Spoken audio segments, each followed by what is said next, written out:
da família Costa nunca desistir também.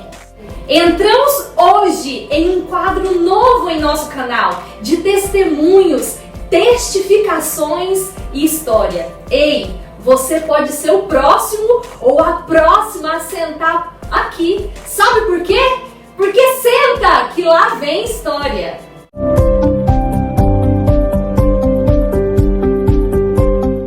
Antes da família Costa existir, se formar e se unir, a Juliana Gontijo precisou ser encontrada e não desistir, para estar aqui hoje, trazendo um testemunho que edificará a sua vida e a sua casa.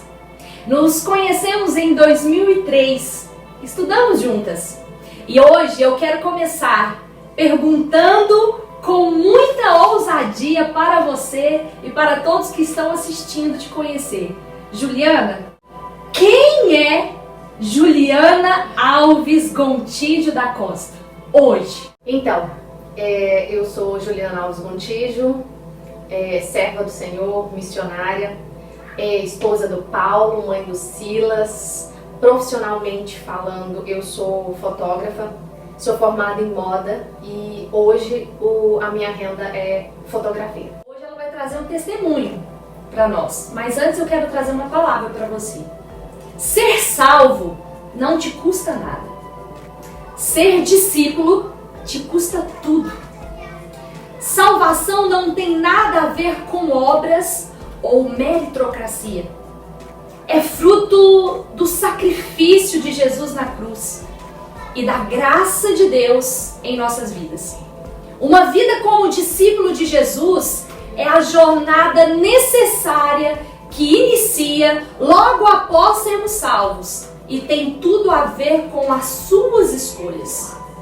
Nunca seremos perfeitos, mas jamais seremos conformados com o que há de mal em nós. Misericórdia é sobre levantar todas as vezes que tropeçar.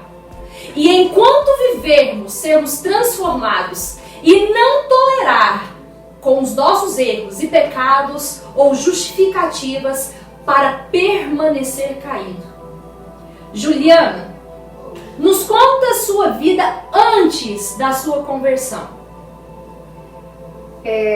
Eu sou filha de pais separados e foi um processo difícil, do qual eu conhecia Deus só de ouvir falar. Eu passei por um momento muito delicado de intimidade com Deus, sem saber que era realmente uma intimidade com Deus. Eu, aos 14 para os 15 anos, eu tomei bastante veneno. E nesse dia foi a primeira intimidade que eu tive com Deus. Posterior a esse momento, na noite, antes mesmo da minha mãe saber, né, que eu tinha tomado, eu senti no coração, não sabia descrever que era Deus, eu senti no coração algo assim, toma leite. E só para explicar, o veneno na verdade era veneno de rato. Foram mais de 2 copos de veneno de rato, muito forte. Quantos anos você tinha? 14 para 15 anos. Muitos jovens, né, vivendo assim hoje. E pouca gente tem a oportunidade de um recomeço igual eu tive. Eu assumo que eu sou felizarda mesmo, assim, Deus me deu uma segunda chance. E me fez tomar leite. E eu fui achando que isso ia acelerar o processo. Então, assim, foi uma voz, foi um sentimento, algo que veio no meu coração. E eu achei que ia acelerar. E aí, quando eu já estava esperando para poder passar mal, eu já havia contado para minha mãe, né? Minha mãe subiu da loja, era um predinho e tal. Minha mãe subiu da loja, então eu já estava assim, pronta para morrer. Mas veio o arrependimento.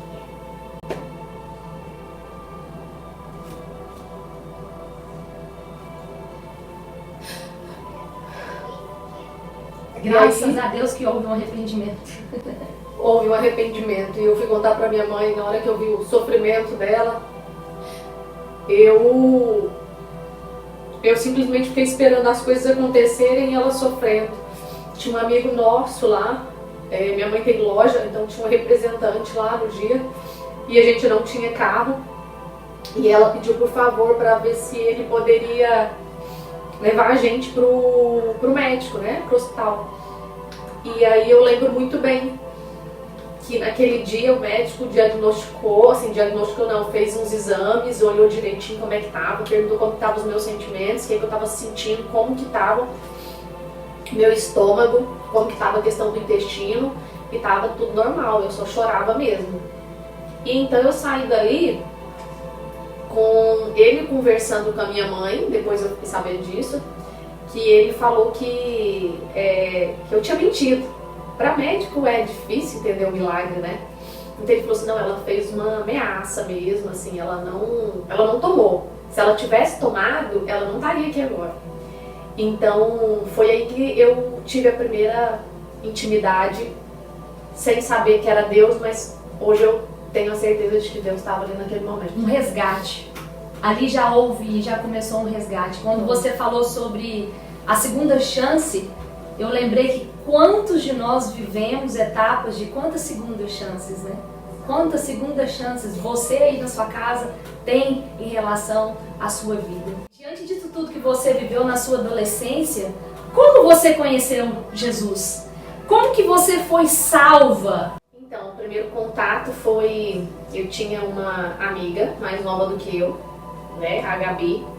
A Gabi, ela engravidou muito novinha e ela já foi um choque a questão da gravidez dela para todo mundo, para a família, para tudo. E depois que todo mundo já tinha aceitado, que já estava assim tudo em paz, a Gabi perdeu o bebê. E ela começou a ir numa igreja já de pessoas conhecidas nossa. Interior a conversão, o conhecer a igreja no interior é muito delicado. Porque você começa a enxergar Deus e Cristo através da vida do outro que frequenta aquela igreja, não através de Cristo. Então, meus pais com comércio, sempre às vezes tendo situações delicadas com os cristãos e tal. Então, eu enfrentei essa primeira barreira para ir, por causa da minha amiga, que ela estava indo na igreja. Eu falei, eu vou com ela e vou continuar chamando ela pra gente ir. E esse foi o primeiro contato no interior. E aqui em Goiânia, na adolescência, eu vim para Goiânia com 16 anos, 15 para 16, acho que foi isso mesmo, 16 anos. E aqui em Goiânia eu tive algumas outras intimidades assim com Deus. E o momento que foi bem decisivo na minha vida, eu estava aqui em casa, tinha algumas consideráveis crises de depressão ou de ansiedade pelo mundo, né? Porque eles precisam classificar como alguma coisa. E nós tivemos uma pessoa muito amiga que ela trabalhava aqui em casa, cuidando dos meus primos. A gente morava tudo, meio que vários primos aqui no apartamento. Ela é uma mulher de Deus. Eu faço até questão de lembrar nomes, assim, que era a Edinalva, a Didi. Então ela e outras pessoas que eu conheci no interior me fez ter uma esperança a mais de pessoas que carregavam realmente, assim, o nome de cristãos. E aí eu tinha essas pessoas, assim, do meu lado, né? A Norma, que hoje é pastora. Então essas pessoas sempre me mostravam que elas eram diferentes. Aí um dia aqui eu tive a presença de um grupo de oração da igreja da Didi. E aí eu fiquei bem melhor, mas chegou um dia que a vontade, na verdade, de Deus pela minha vida era tão grande que ele falou comigo assim, arruma, você vai pra igreja hoje. Eu, não, igreja? Não vou pra igreja. Eu já ia pra igreja católica, né? Eu tinha voltado a ir pra igreja católica, cuja família toda era. Eu falei, não, já fui na outra semana e tal. Ele falou assim, arruma e você vai pra igreja. Você vai pra minha igreja. Aí eu falei, tá. E aí eu falei, tá, Deus, e aí? Peguei a minha chave do carro, obedeci já naquele primeiro momento, peguei a chave do carro e falei, tá, e agora? Onde tem uma igreja? Aí eu lembrei da Tuti Dri, da Adriele, que hoje é a nossa pastora Adriele, né? E aí eu lembrei dela, que ela falava de Deus. Nós tínhamos uma adolescência bem complicada, né? O testemunho, ele veio, faz parte da nossa história. Sim. Mas realmente, assim, Cristo, ele veio com um processo e veio depois. Mas eu lembrava que ela e a família dela iam na igreja. Eu falei, vou ligar pra ela. Peguei o telefone fixo na época e liguei pra ela. Falei, aonde tem uma igreja agora? Eu acho que eu nem cumprimentei ela direito. Falei, aonde tem uma igreja agora? Foi quase isso, você lembra? Sim, lembro. Aí ela falou assim, não, no final de semana tem na nossa igreja. Eu falei, não, agora, eu não quero ir pra sua igreja, eu quero ir pra outra igreja, eu não quero conhecer ninguém, eu não quero falar com ninguém, né? Até com aquele sentimento do interior, assim, você não quer conhecer ninguém, você tem vergonha de ir pra igreja. Aí eu falei, não, eu quero uma agora, eu vou agora, eu tô com a chave na mão, tem que ter uma que vai ter culto agora. Ela me passou o contato, o endereço certinho da igreja e eu fui lá. E ali começou uma nova fase na minha vida. Isso mesmo, uma nova fase. Processo, né? Processos, né? E a gente não pode desprezar de forma alguma as pessoas que Deus coloca ao nosso lado. Ela falando assim sobre essa pessoa que esteve no apartamento, né? E pessoas que dão testemunho. O que a gente está fazendo aqui hoje? Testemunhando, testificando do que Cristo faz e realiza em nossas vidas, né? Então, eu gostaria que você continuasse e falasse para nós qual é a transição de reconhecer que você não só foi chamada e escolhida para ser salva, mas também chamada e escolhida para ser discípula de Cristo Jesus. Então, depois que eu fui para conhecer mesmo o templo físico, igreja, né? Eu levei algum tempo ainda para poder entender como funcionava a questão com Deus. Na adolescência, quando Deus fala com você, é um negócio muito forte. Você vive com Deus, só que o seu meio influencia muita coisa. Da sua conversão a você entender o que é ser discípulo, porque é o seguinte, muitos de nós, quando começamos a falar sobre algumas coisas, a gente se perde no quesito, eu sou salvo já. Não, mas o Senhor não te chama só para ser salvo, Ele te chama para ser discípulo. Por quê? Ser discípulo significa amá-lo acima de qualquer coisa, inclusive mais que a si mesmo e a seu egoísmo e ao seu orgulho. Significa não deixar o perdão para amanhã. Isso é ser discípulo. É amar ao próximo, é ser generoso, é fazer o máximo do bem que puder pelo máximo de pessoas que puder todos os dias. O Senhor nos chama a ser discípulos e não somente salvos. Ser discípulos de Jesus também é sobre renúncia e entrega.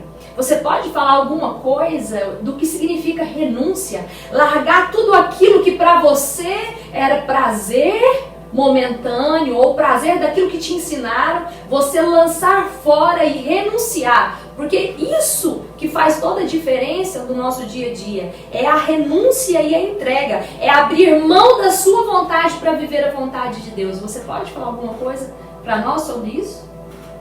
O meu retorno pro interior, onde minha mãe morava, ele foi ali que começou a morrer um pouquinho da carne da Juliana, sabe?